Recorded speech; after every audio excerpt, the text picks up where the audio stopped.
Marcelo Maranata, de 48 anos, foi reeleito prefeito de Guaíba pelo PDT com 78,18% dos votos. Ele é mais um entrevistado da série Fala Prefeito do Correio do Povo, que ouviu os eleitos e reeleitos das cidades gaúchas em 2024. Bom, prefeito Marcelo Maranata, reeleito em Guaíba, muito bem-vindo aqui à sede do Correio do Povo. A gente que agradece a oportunidade de estar aqui nesse prédio histórico, né? Tanta coisa importante passa pelo Correio do Povo, a história do Rio Grande do Sul, né? O momento da legalidade, tanta coisa importante acontece aqui para nós. É um motivo de orgulho poder participar, né, da história do jornal e dos momentos o jornal sempre se reinventando, né, e a partir do empreendedorismo, criando oportunidades, né, para o povo gaúcho. Bom, prefeito, como a gente conversou com o senhor, essa aqui é uma série para a gente conhecer quais são os principais desafios dos municípios do Rio Grande do Sul para os próximos 4 anos, mas principalmente no ano que vem, né? Então, o senhor é reeleito em Guaíba, conhece muito bem os municípios, quais são os desafios, então eu te pergunto, o que a gente tem de principal meta aí nesse primeiro ano de gestão, o que o senhor pretende colocar em prática imediatamente já a partir de 1º de janeiro de 2025, quando toma posse no seu segundo mandato? Bom, educação é um eixo que a gente trata ele de forma muito especial, porque não só a pandemia, como também o momento em que as crianças no nosso município ficaram fora da sala de aula por conta do período de enchentes, e não foi só foram 3 momentos, em novembro, depois setembro, e depois essa grande catástrofe no mês de maio, ela sim tem um período de recuperação desse tempo perdido, né? Então a gente entende que a educação terá no próximo governo, né, um olhar muito especial da nossa gestão, por conta de dar, né, uma condição para que a criança recupere esse tempo perdido, e não só a criança, como também toda a comunidade escolar. A gente também tem um fato novo, né, que é a quantidade enorme de crianças também chegando na rede com síndrome de autismo. Então nós criamos um centro de autismo, né, para cuidar dessas crianças nas nossas escolas, e a gente entende que o cuidado da escola também tem a ver com o relacionamento com a comunidade escolar. Então a gente vai estar muito próximo de todas as nossas escolas, identificando as necessidades, identificando também qual é, no nosso quadro de professores, aquele professor que brilha o olho, para a gente poder implantar políticas públicas e qualificar, né, o nosso quadro de professores e também dar atenção para as nossas crianças. A gente entende que a educação se faz somando a família, né, o poder público dando o seu melhor, e também junto com os nossos professores qualificando a nossa rede.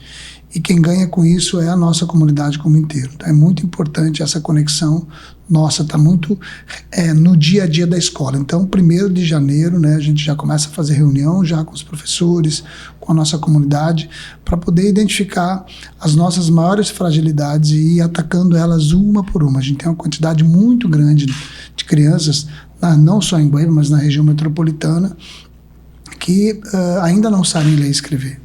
Então a gente precisa já na educação infantil, né, aplicar técnicas, né, introduzindo de forma a alfabetizar as crianças para que elas possam chegar, né, no 1º ano do ensino fundamental já com uma noção bem importante de alfabetização, para que ela possa desenvolver as outras matérias. Prefeito, o senhor acredita que foi a educação o ponto que, na sua gestão, o senhor é reeleito, talvez não tenha conseguido atender da forma que gostaria, e agora nessa nova gestão pretende, enfim, como tu disseste, pretende ter um olhar especial? Não só a educação, a gente também tem um potencial muito grande para o turismo, que a gente começou um trabalho de desenvolver, né, tá lá no desenvolvimento social, desenvolvimento econômico do município, que é explorar mais o nosso potencial, né, de turismo, porque o serviço, né, os restaurantes, os hotéis, né, eles trazem um dinheiro novo para a cidade. Isso não se faz, não é o poder público que faz, mas o poder público ele dá condições e facilita, uma ferramenta para que o empreendedor, que tem esse olhar, né, de ganhar dinheiro, mas ganhar dinheiro de forma sustentável, e o turismo faz isso, ele traz um dinheiro novo para a cidade. Então a gente vai investir bastante no turismo. Agora, voltando para a educação, nós tivemos um ganho na nossa gestão. A gente acredita que perdeu um pouco e poderíamos ter tido melhores resultados se não tivéssemos passado por pandemia, né, esses momentos difíceis, né, de instabilidade no município. Então a gente teria conseguido avançar mais.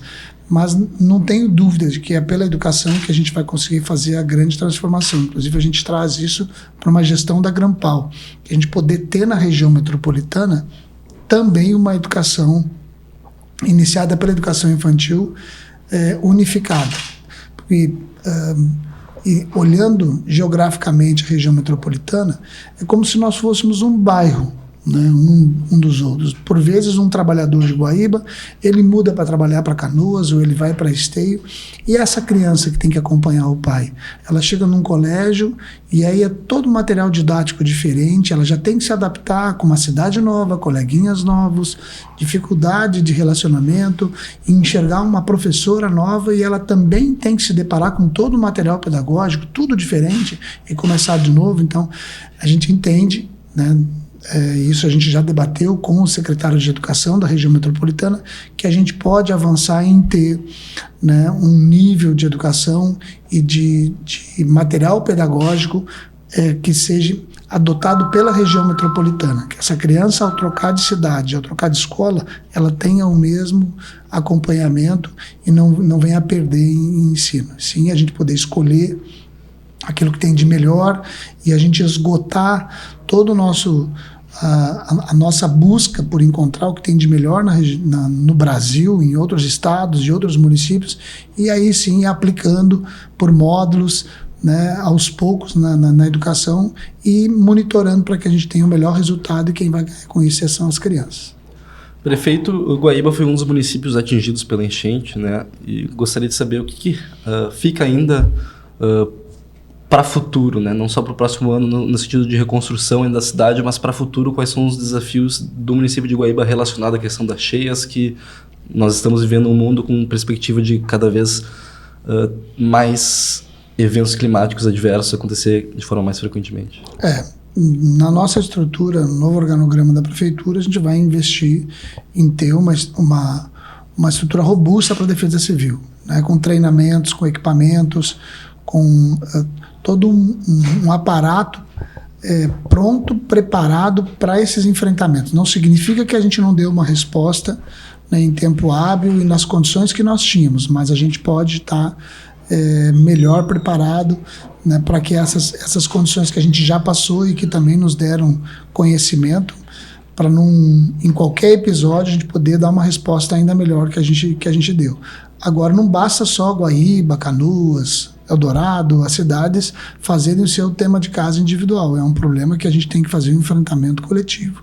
Proteger Eldorado, proteger Canoas, e não fazer um estudo de toda a região metropolitana, cuidando do Vale do Taquari, do Jacuí, do Caí, do próprio Gravataí 1 e 2, Arroio Feijó, todos esses, né, estuários, eles vão acabar largando água no Guaíba, e a gente precisa ter o desassoreamento dos rios de cada região, fazer a liberação da mineração naquilo que é possível. A gente não pode trancar a mineração só porque a gente é contra, ou porque a gente não consegue fiscalizar. A gente tem que fazer uma fiscalização eficiente, o Estado tem que liberar aquilo que é possível e que a natureza não dá condição de tirar, e a partir dela fazer de forma consciente e sustentável a liberação desses espaços para que eles possam ser comercializados.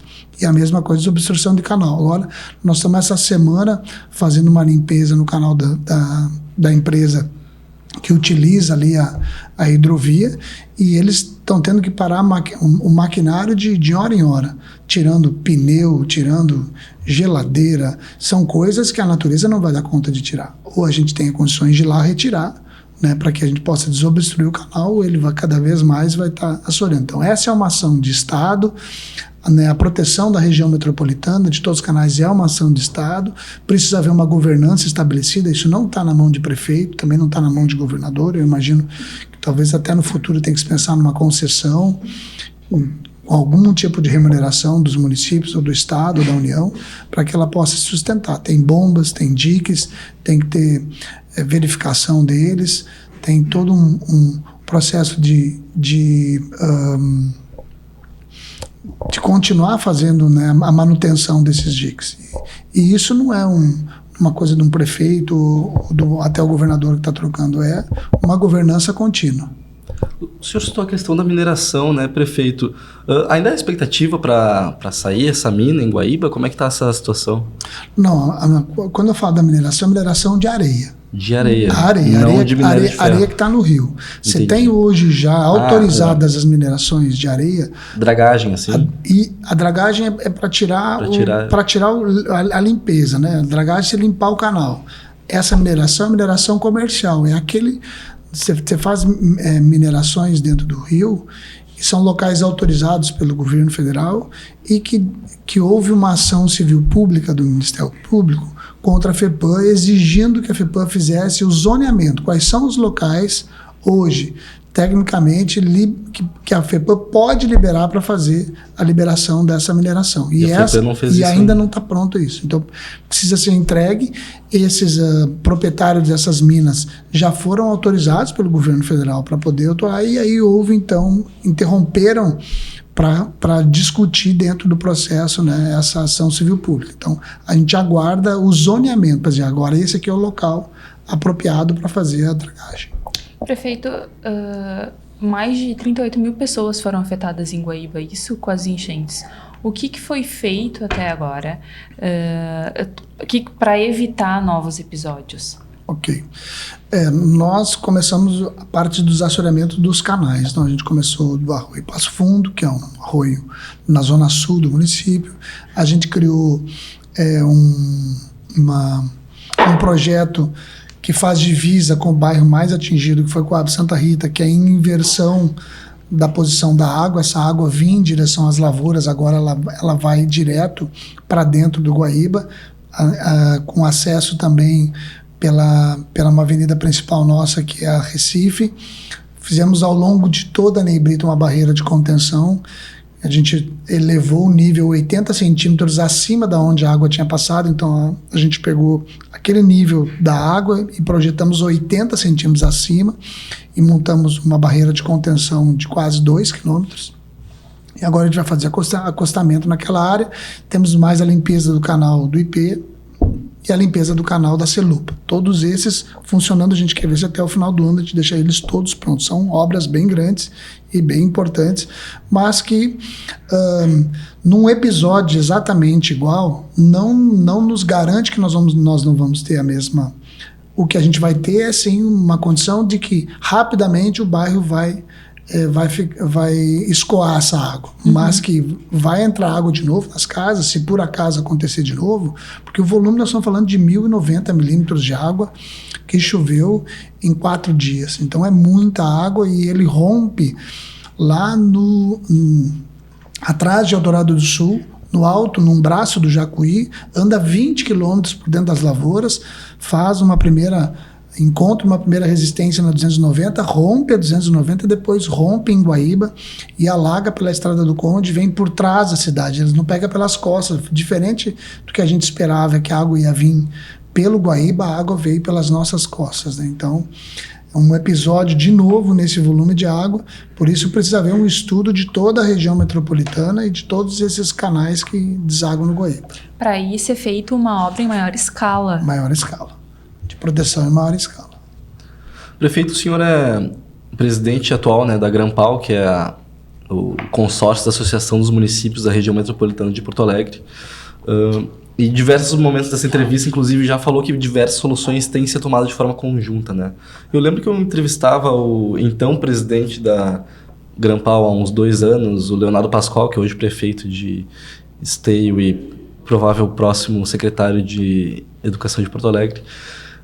E ele falava sobre a necessidade de ter na Grampal uma autoridade metropolitana, um órgão com poder decisório realmente para fazer andar essas pautas, que são muitas e muitas delas cujas soluções se arrastam ao longo dos anos. O que o senhor vê que a Grampal pode ser como... Ela pode ter esse caráter decisório? Ela pode ser realmente uma autoridade metropolitana que se busca fazer dela? Em vários assuntos que hoje já competem exclusivamente aos prefeitos, ela já tem essa capacidade. Como eu acabei de falar, se nós prefeitos decidimos que nós vamos implantar uma educação unificada em todas as escolas de educação infantil, ensino fundamental, é uma decisão de prefeitos. É a gente sentar junto com a nossa equipe técnica, coordenadora e pedagógicos, decidir que isso vai ser feito, concordar que essa é a melhor alternativa para a gente elevar a educação, né, no Rio Grande do Sul, e a gente está falando de uma iniciativa, de uma experiência, e a gente tem que começar em algum momento para a gente medir ela e ver os indicadores que a gente vai alcançar e depois implantando de forma gradativa, que impacta em 40% das crianças do estado do Rio Grande do Sul. São 20 cidades, que 40% do PIB, 40% da população, e que certamente vai ter um resultado muito importante se a gente tomar aqui uma decisão nesse sentido. E isso não é diferente se a gente falar sobre a cor dos TACs, é uma decisão desses 20 prefeitos. No momento que a gente toma essa decisão, ela certamente vai impactar em toda a região metropolitana. Agora, aquilo que nos tranca, aquilo que nos impede, aquilo que nos incomoda, são as coisas que ainda estão sob a Metroplan e que tem a gente grande dificuldade de avançar. E aí a gente está falando do transporte público metropolitano, que ainda é, né, administrado pela Metroplan, essas questões de território. Então, tudo isso, a gente ainda, para poder ter essa decisão, precisa passar por uma lei específica junto da Assembleia Legislativa, dando para, né, a Autoridade Metropolitana da Grampal esses poderes. Prefeito, era justamente aí que a gente queria chegar na mobilidade urbana. O senhor é prefeito, preside a Grampal, citou muito bem a questão do transporte público e a questão, e como prefeito de uma cidade que tem região metropolitana de Porto Alegre, sabe que um dos gargalos e uma das coisas que precisam ser resolvidas e é muito pontuado, é essa integração com a capital. Quem, na sua opinião, de quem é o dever de resolver esse problema, digamos assim? É uma gestão conjunta? É do governo do estado? Grampal? Todos os prefeitos hoje, para manter o transporte público, Porto Alegre, quem tem, hoje está tendo que subsidiar. Porque o transporte público, o passageiro encontrou alternativas de sair da porta de casa num dia que está chovendo, ele pega um aplicativo e vai com a família, vai com 3 ou 4, sai mais barato que ele andar no transporte público e deixa exatamente no lugar que ele quer estar naquele lugar. Então, hoje a gente tem muita gente utilizando o transporte público que tem isenções. Quem que banca essa estrutura, esse transporte público que a cada dia vem se defasando com ônibus, né, sucateados, com grande dificuldade de operar, se quem está usando o sistema, ele tem gratuidade. Então alguém precisa bancar isso, e não tem como a gente fazer isso com o recurso escasso que a gente já tem dos municípios. Então tem que haver um orçamento da União e um orçamento do Estado destinado para que a gente consiga fazer não só um transporte municipal de qualidade, como um transporte intermunicipal de qualidade. A gente está vendo isso no Transurb, a gente também vê nos ônibus que vêm das cidades vizinhas para a capital, que as passagens elas estão caras, né, e que a gente precisa ter melhor qualidade no ônibus. E como que faz isso funcionar se não houver subsídio? Então é preciso ter recurso da União e recurso do Estado. Existem alternativas, a gente está buscando isso, né, junto à Grampal, inclusive, na situação de ter uma lotérica metropolitana que pode ajudar no subsídio, né, do transporte, como também colocar recurso para a saúde. É uma das alternativas que a gente já autorizou em assembleia colocar em discussão, porque precisa ter um recurso para subsidiar e que a gente não pode tirar da educação, a gente não pode tirar da saúde, a gente não pode tirar da infraestrutura dos municípios. A gente já coloca muito recurso em pastas que são deficientes, como hoje um município recebe R$1,90 para fazer um hemograma na tabela do SUS, R$10,90 para fazer uma consulta médica. Quem trabalha qual médico que a gente conhece que trabalha para dar uma consulta por R$10,90? Então a gente está tirando dinheiro de outros lugares para compensar a deficiência. Uma merenda escolar é 36 centavos você fazer um almoço uma criança. E a gente dá comida de qualidade todos os dias, com proteína, R$1,14 para você fazer 3 refeições numa escola. Esse é o recurso que a gente recebe da União para poder atender a questão da merenda escolar. Então a gente já subsidia muitas coisas, coloca recurso que a gente poderia estar utilizando em outras coisas no município por conta dessas tabelas de defasagem. Então, se a gente ainda vai ter que tirar dinheiro de outras pastas para subsidiar também o transporte, significa que a população vai perder em qualidade em algum outro setor, deixando a desejar. Então, é muito importante que tenha recurso do orçamento da União e do recurso do Estado para ajudar a manter um transporte público de qualidade.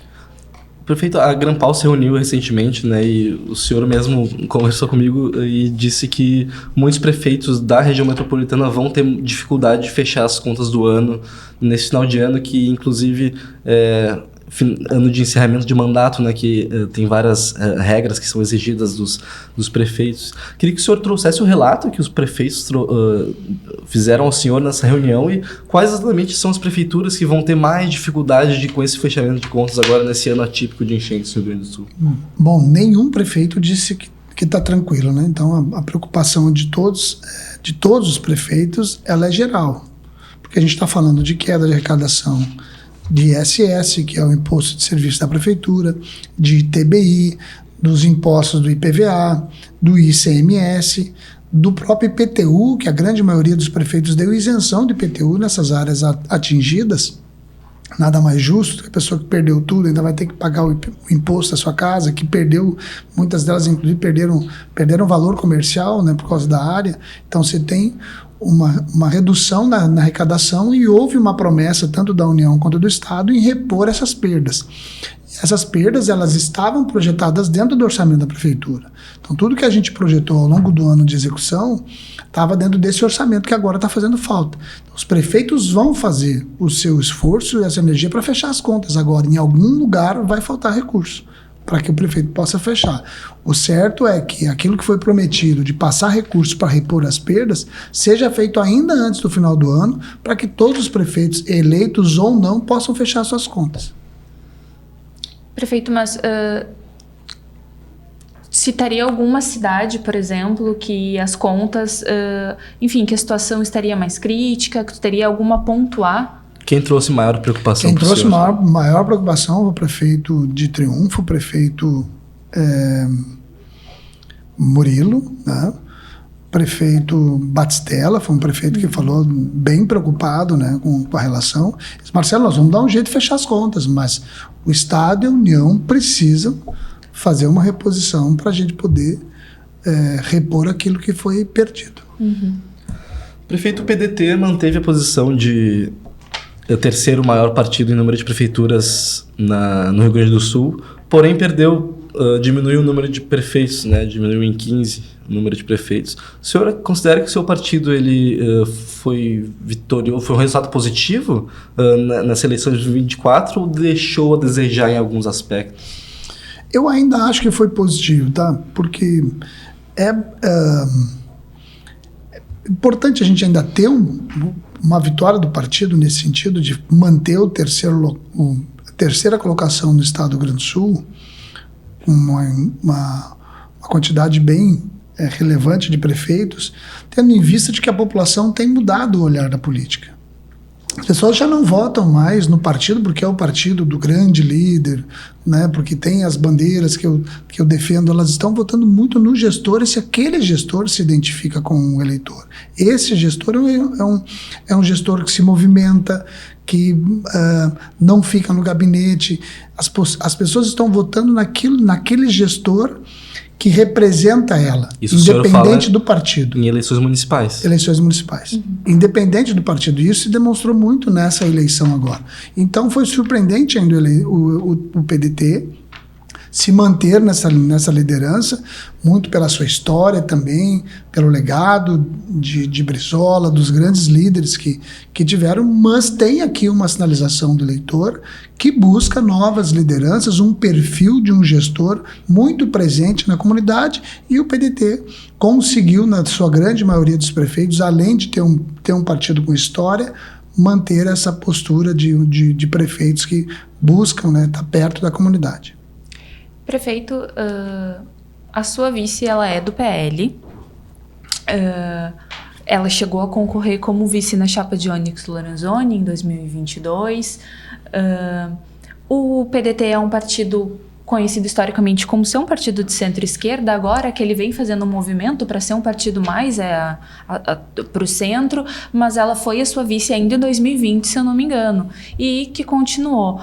Como é que foi essa construção do PDT com o PL em Guaíba? Uma questão, eu e Claudinha, dentro da cidade, né, militamos sempre numa condição de oposição, tanto ela quanto eu, né, e dois gestores jovens, né, a gente começou a nossa caminhada política ainda na universidade, ela era presidente do DCE e eu presidente do Centro Acadêmico do Direito, né, na mesma universidade. Ela foi das vereadoras mais votadas e com um mandato consolidado dentro da cidade. Tanto ela quanto eu tínhamos, né, pelos nossos partidos, a oportunidade de concorrer a prefeito e sabíamos naquela condição que tínhamos que era a única chance que podíamos, né, para a cidade, para que a gente pudesse implantar as políticas públicas. E quando a gente conseguiu sentar e entender quanta coisa a gente convergia e quanta coisa a gente tinha comum pensando sobre a cidade, né, as lutas pela educação, a nossa gestão é uma gestão muito popular, que faz governança participativa, que atende as crianças, que faz, né, um restaurante popular. Então a gente conseguiu montar um projeto de governo que ultrapassa as posições dos partidos que a gente participa. Uhum. Eu acho que uma pessoa que quando quer um remédio, quer uma cesta básica, precisa de uma necessidade, precisa de um ônibus, ela não quer saber se o recurso veio da esquerda ou veio da direita. E isso a gente conseguiu montar bem na nossa cidade, que é atender a todas as camadas, né, atendendo de forma muito positiva o empresário, atraindo novas empresas, novos negócios. Eu fui presidente de CDL, presidente de Sindilojas, venho do varejo, fui diretor na FEComércio, venho dessa escola. Ao mesmo tempo, também muito trabalhador, eu entreguei jornal Correio do Povo até os 17 anos de idade. Então, venho de uma família de trabalhador, né? Meu pai é barbeiro na cidade de Camaquã, então, meus irmãos, todo mundo trabalhando muito. E a nossa história dentro da política começou dentro do PDT, lá na cidade de Camaquã. Mas o trabalhismo, né, e o que nos une, o que nos movimenta, quais são os nossos objetivos eram muito comuns. A gente vem de uma mesma escola. E não era diferente os nossos objetivos por Guaíba. E isso quem ganhou foi a nossa comunidade. A gente conseguiu trabalhar de forma muito positiva, né, a construção de políticas públicas que atenderam as pessoas que mais precisam. E a gente, por conta disso, conseguiu cativar 14 partidos, fazendo a maior aliança da história, com mais de 230 candidatos a vereador, sem fazer nenhuma promessa para nenhum dos partidos. Nós não dividimos governo, ninguém tem noção do que vai ter no próximo governo. Pela capacidade, a gente tem montado uma gestão e uma proposta que atendeu às necessidades dos partidos que estavam conosco, que decidiram não colocar candidaturas à majoritária e nos apoiar. E a gente manteve essa mesma chapa, né, de governo. Ela continua sendo minha vice e a gente continua trabalhando incansavelmente, bem ajustado, e a gente está muito feliz assim, com a gestão que a gente vem fazendo no município. Não teve nenhum choque ideológico? Lá na base dos nossos partidos, sempre é importante a gente fazer essa consulta, né? Não só na primeira vez a gente fez isso, né? E pela maturidade política que nós tínhamos e a decisão que a gente tinha, que ela era maior, inclusive, que os nossos partidos, se em algum momento qualquer um dos nossos partidos, não, vocês não podem fazer, nós íamos buscar outra alternativa. Né? Porque a gente sabia que o que era mais importante era a cidade de Guaíba e o projeto que a gente tinha montado.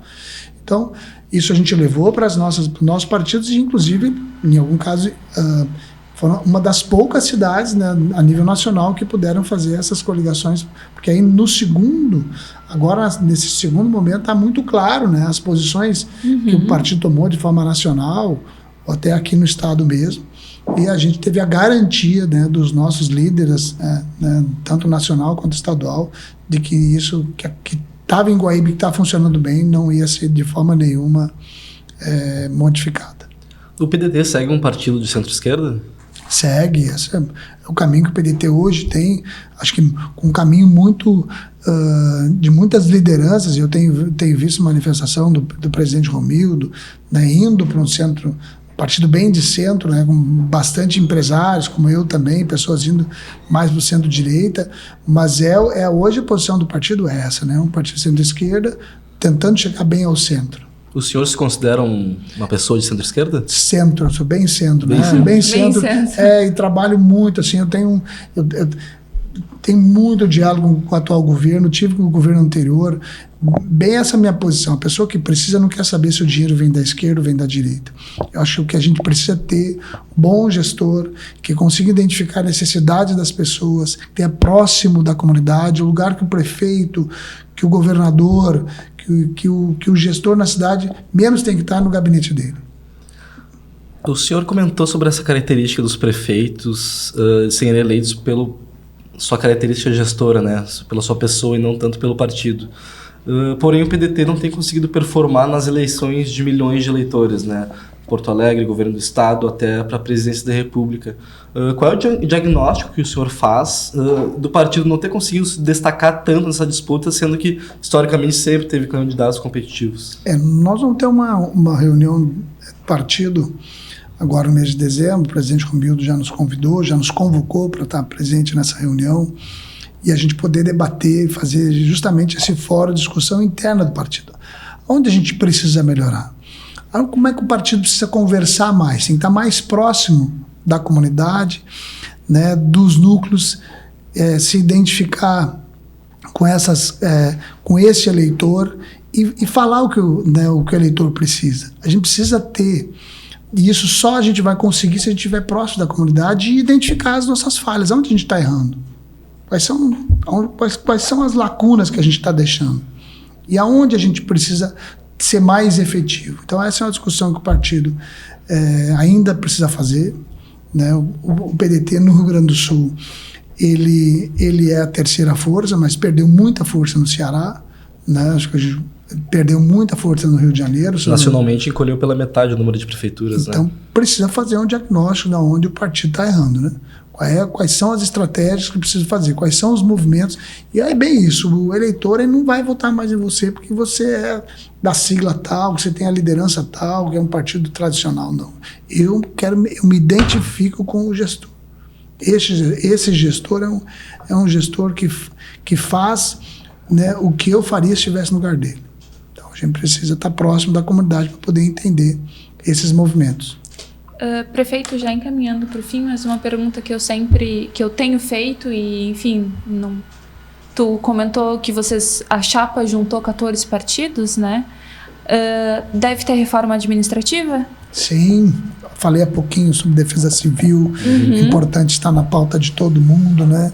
Eu acho que uma controladoria no município precisa, a gente identificou pontos importantes, principalmente nessa parte de PPP. Agora a gente vai partir para o projeto do turismo, inclusive estou com uma carta no Cofiex que deve passar agora no início de dezembro numa reunião. Nós, por conta da calamidade, só 8 municípios tiveram acesso a um financiamento a nível do Banco Mundial com juros de 3% ao ano, 25 anos para pagar. Então a gente está focado nisso e dentro do projeto tem PPPs, então a gente precisa estar atento porque o turismo é muito importante.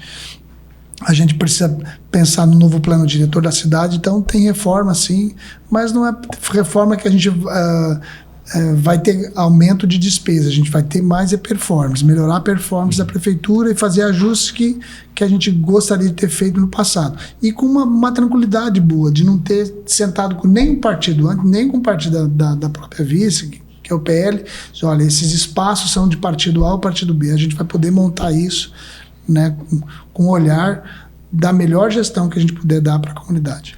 Prefeito, temos mais 30 segundos para finalizar. O senhor foi reeleito com 78,18% dos votos válidos. A gente estava falando sobre o PDT conseguir ou não formar quadros para concorrer em grandes eleições. O senhor sai dessa eleição de agora como um player estadual que pode futuramente ser cogitado para governo do estado, inclusive? Só em ser lembrado, acho que já é um grande, né, um grande feito. São 497 prefeitos do Rio Grande do Sul. O prefeito Romildo esteve conversando comigo. Isso é uma coisa que está sendo discutida, pensada pelo partido. Ainda tem muita coisa para acontecer, mas sem dúvida é um desafio gigante. O Rio Grande do Sul precisa pensar, né, de políticas. A gente falou da enchente, que é um problema grave que a gente está enfrentando, mas e a estiagem que todo ano a gente sofre? né? E a educação, que a gente acabou de falar aqui, que nós já fomos os melhores do Brasil e hoje nós somos dos últimos. E a gente tem uma migração enorme de gente indo embora do estado e ninguém migra para cá. Como é que a gente está falando com essa população cada vez mais fica envelhecendo, né, dos estados mais velhos da federação? E a nossa capacidade de ser mais competitivo, como Paraná, Rio Grande do Sul, Santa Catarina, quando que a gente vai se acordar e deixar de ser um estado arrecadatista? Nós estamos no polo do Brasil, éramos para nos beneficiar com o Mercosul, e de verdade a gente está distante de todo mundo. Então, é uma discussão que o PDT vai fazer, e se o PDT entender que a gente pode ser, né, um porta-voz, né, desses projetos de renovação, de deixar o Estado, né, deixar de lado essas brigas políticas e de direita e de esquerda e pensar realmente no desenvolvimento do Estado, eu vou estar bem feliz de poder ser aí um representante do partido. Prefeito Marcelo Maranata, reeleito em Guaíba, muito obrigado por comparecer aqui à nossa entrevista. Eu agradeço. Muito obrigada.